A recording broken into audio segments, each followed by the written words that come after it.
Good morning. It's November 24th, and we're in First Peter chapter 2 today.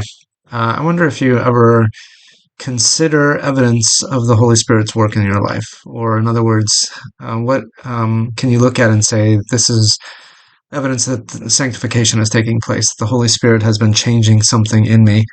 Now, I don't know Peter personally. I don't know him personally, of course. There's quite a bit about him in the Gospels, however. And I can imagine that there must have been a lot of transformation in his life in order for him to write something like he does here in First Peter chapter 2, verse 13 and following. He says this: Submit yourselves for the Lord's sake to every human authority, whether to the emperor as a supreme authority, or to governors who are sent by him to punish those who do right, to do wrong, and to commend those who do right. For it is God's will that by doing good you should silence the ignorant talk of foolish people. Live as free people, but do not use your freedom as a cover-up for evil. Live as God's slaves. Show proper respect to everyone. Love the family of believers. Fear God. Honor the emperor. To me, it just seems that Peter wouldn't be the kind of person who would naturally be submissive to the governing authorities or the human authorities around him. Or, I think that he would be somebody who would cherish freedom, like it says, live as free people, but not use your freedom as a cover up for evil.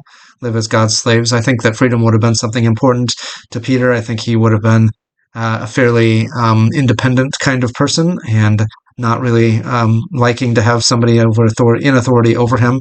So for him to write something like this, I think is evidence of the Holy Spirit's work in his life. And also, and I would say over time, right, that this is something that God had to do through him over a period of years.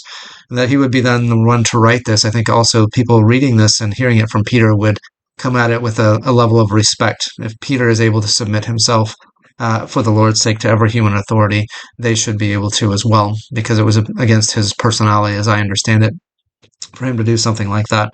So I'd encourage you too to look for evidence of the Holy Spirit's changing your character, your values. Look at something that you would not have done naturally a number of years ago, but after having walked with Christ for some time, it is something that He is producing in you, and that it is an obvious supernatural act. That it's something that wouldn't come naturally to you. It could only be explained by God's work of sanctification in your life. I think that's encouraging, and I think it's good to be able to watch that kind of thing in somebody else's life, somebody even like Peter, who lived centuries ago. That's it for today.